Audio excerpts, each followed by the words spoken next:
That is why you always have your kill switch on. I wanted to like go super fast towards land, and then I like, it's a paddleboard, Aliex. There's sharp things around here. Why are you speeding towards land like that?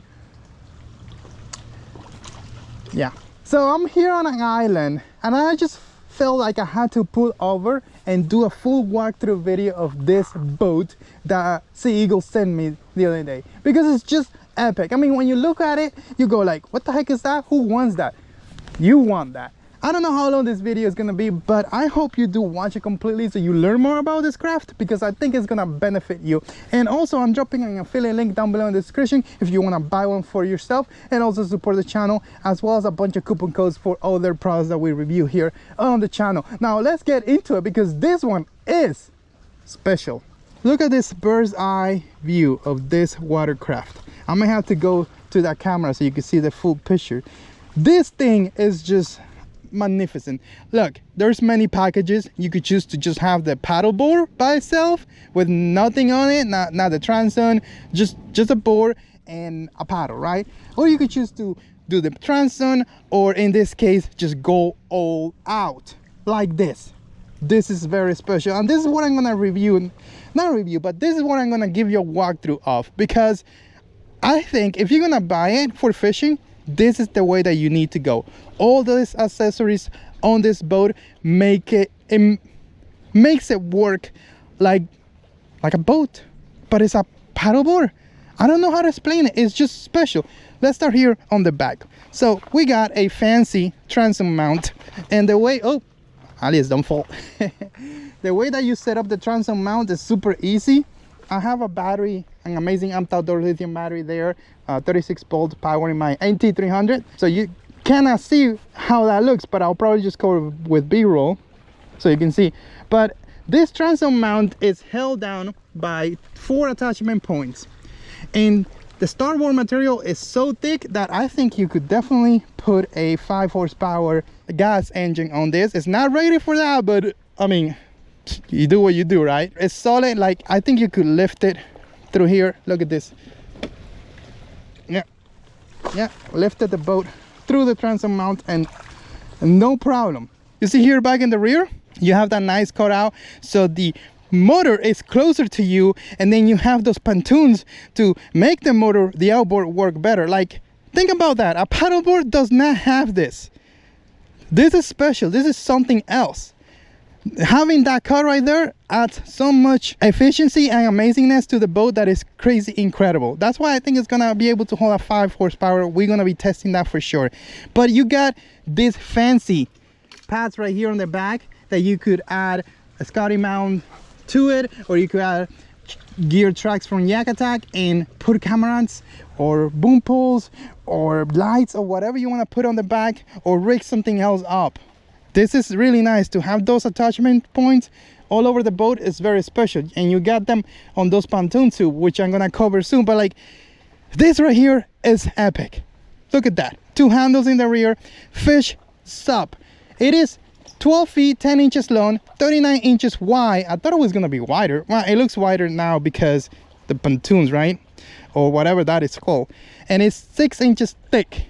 It would be nicer if it was like maybe 8 inches, but I don't think you need it, because I was here with this horrible condition, because it's horrible. I'm gonna show some B-roll of how bad it is, and it was splashing, and at one point the autoboat system went crazy because too much water movement, and this is a light craft, and it was trying to compensate, and on navigation that's what happened, and it was like doing all these things, and I never felt like I was falling. I even stood up on the seat many times and never felt like I was falling.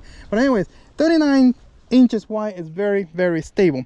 If we move forward, right here, you got space to put a little cooler and a battery. And you could probably put the black packing here, but it's gonna be kind of crowded. If you're gonna use this boat as a full-time setup, maybe the best thing to do is to have 2 black packs. One right here in the back is gonna hold your big battery for the outboard if you're gonna use the electric, and the one on the front is gonna hold the battery for the autopilot system, whatever you're gonna use. you will do too if you want to go full out. I think that's the best way to rig it out. You don't have to do any of that. You could just have one motor if you want, but if you're gonna go hardcore, which I highly recommend, you do that. So moving forward, this is why this is very important, why you need to get the whole package, because this pontoons, it makes the boat. I think those two pontoons makes this a fishing skiff, not a normal paddleboard. Just adding those two things is epic. Again, super easy to add to the watercraft. All you have to do is have it sort of inflated, not fully inflated, and then just put those chain links. It has like 1, 2, 3, 4, I think, and it's there. It's there. You could lift this thing through here. It's not gonna move. It's not even budging. It's like right there, because once you inflate it to 15 psi, which the whole board is 15 psi, it's so tough. And I'm gonna touch on that later in this video. I feel like this board was super highly can't find the words, expertically constructed, whatever. Anyway, the seat. This seat is not the most beautiful seat, but it's comfy, and you know, you could put whatever seat you want. Like literally, I think you could just buy the pontoons and not the seat, and then get the bench and put a regular 360 seat from a bass boat if you want to do that. I may actually do that. I may actually rig up this boat with that Millennium seat that I have at home and take it fishing like that. I had to think about it. Actually, I think I could, because all I had to do is just pull the seat out without removing anything, because it has a quick release plate, and put in the aluminum seat. Okay, I'm gonna see if I do that when I get home, see if it works. In my mind, I think it's gonna work. But anyways, the seat, look at it. You see, the seat is on top of those two pontoons. I'm calling it pontoons, not quite sure what the name is. And you got the bench, and now it's comfy. Now you have extra stability. And I stood up on the seat. I stood up on the seat and fish. It feels super comfortable. And again, it's a 360 seat. It has a little lever there that you can move around and then go back and attend to your motor or fish 360. Moving along, see how many attachment points you have. You could put camera mounts, or you could put rod holders. You could also attach rod holders directly to the bench seating, and now you have so much usefulness. It's crazy. The other thing I love about this boat is how stable it is. Being so wide, and it has that primary stability dial in, but having the pontoons, right, it has that secondary stability, and it makes it super stable, that it could be floated, because why the wave and everything is just hitting you, but you're not gonna feel unstable at all. Another point that I thought I was gonna hate about this, because I'm not a big fan of this, I'm not a fan of that, right? In kayaks, I hate it. I think it's on the way, but here it makes this thing work. Like, it just gives it so much extra usefulness.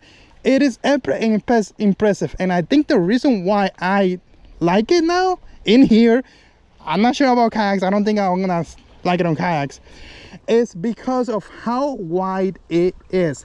Look at that. It's probably 37 inches wide. You have so much space. It's not just something in the middle that you have to go around it. You could go through it. And I think I just discovered why I hate it on kayaks.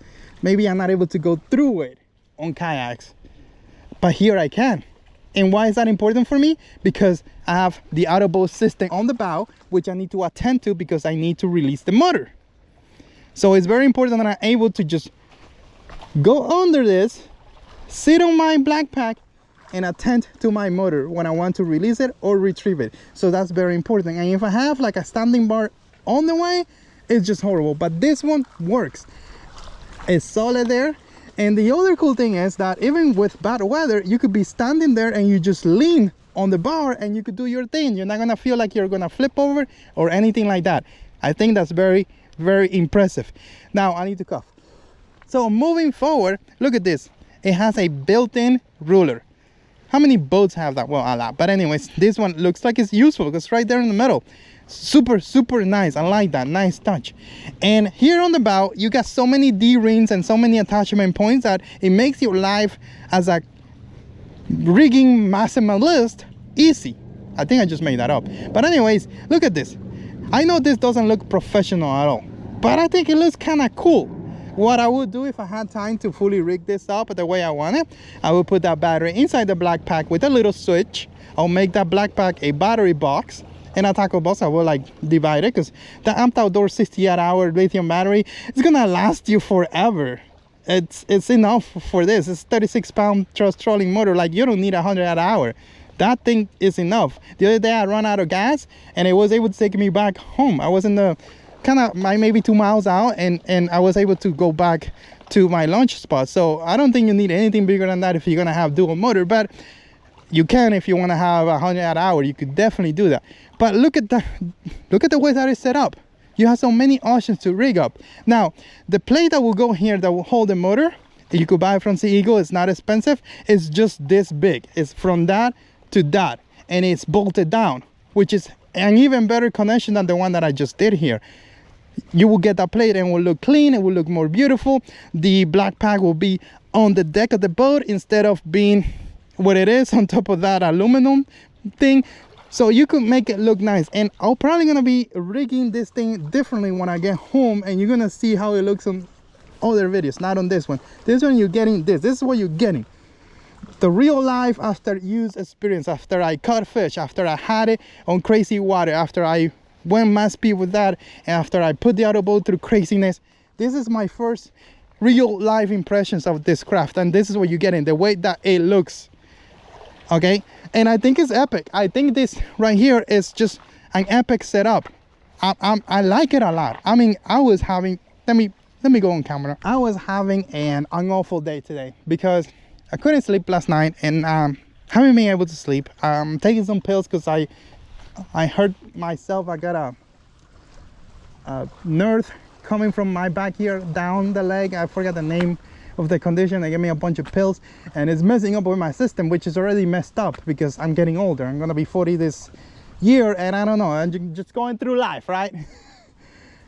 You probably been through it, or you're gonna go through it, I don't know, but that's me today. And I was feeling like I didn't want to do shit today, and I know myself, so I just decided to come, just get on the water, put my motors and stuff, and just find fish. I don't care what type of fish it was, I don't care the size. I did found them, I caught them, and that gave me energy. Then I went to another place and caught another fish, and that's how we got here. I'm back. I feel great right now. I'm energized. That's why you get in this video. All right, so all that happened because of this thing, because I was able to use the boat the way I like it, with dual motors, and it was stable, that I didn't have to worry about stability. I didn't have to worry about lifting 200 pounds because the boat is light. That's why we got here. This thing is it. Peace of mind. You got 4 chambers. Let's talk about that. Maybe you don't want to see my face. You want to see the boat. Let's talk about peace of mind. This board has 2 air chambers. It has one in the inner, you can see it there, you see the little mark, one inner chamber, and then you have the secondary chamber, which is all around the board. Epic, impressive. But then when you add those 2 pontoons, now you're adding 2 more. That's 4. I feel like, I mean, to me, really, the whole board could deflate the 2 pieces on the bottom, like the board itself, and I still have this 2, and I think this thing is gonna be able to float, no problem. Is it gonna be easy to get back? Probably not, but at least I know I have flotation, that I could make it home, somebody could rescue me, and that is huge peace of mind. The second peace of mind is, of course, I already mentioned it like 100 times in this video, is the fact that it's so stable that you have nothing to worry about on nasty condition, boat wakes and things like that. Of course, you know, be careful, don't go crazy, know your limits, etc. and more. But I think for me, this thing gives me peace of mind. I'm even thinking of taking this on a long trip in the backcountry, and that's scary, guys, because those channels are horrible. The boat traffic is horrible. You are far. It's just a mess. But I think with this, I would do it. I wouldn't take any other inflatable than this one. I think this one gives me everything I need. Gives me the ability to stand up without even thinking about it. Don't have to worry about water pulling in anywhere. It will go out quickly. Oh, I almost fell. I think this is it. The first time I saw it, it got my attention because the way that it was rigged up, ICAS and all the stuff, but I thought I wasn't gonna like it that much. I thought it's just another board, but it's not. It is an special thing. And something else that I want to talk about is the build quality of this board.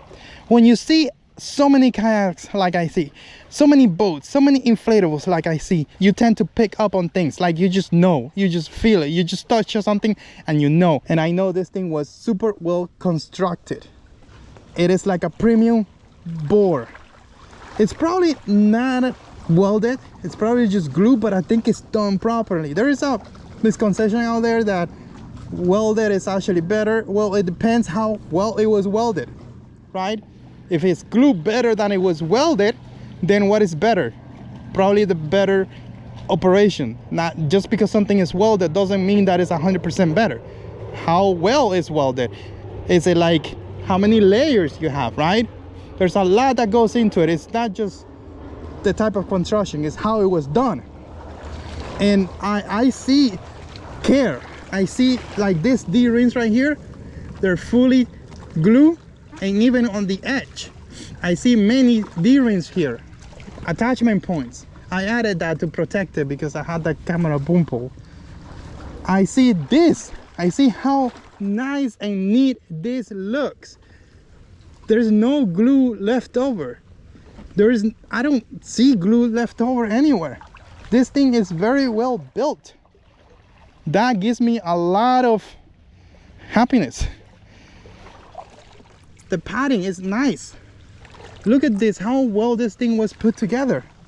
And to me, I think why I'm so excited about it is that although you do see the Sea Eagle green colors, you don't see them. You don't see a design from the 1980s. You see a design from now. And that is something special. I think they did a really, really good job with this board. And I think you should buy one if you're into this. Yeah. So more videos coming up. If my opinion changes, I will let you know. Oops. As it is today, everything I said in this video is my truly 100% honest opinion. And again, if that changes, you'll know. But for now,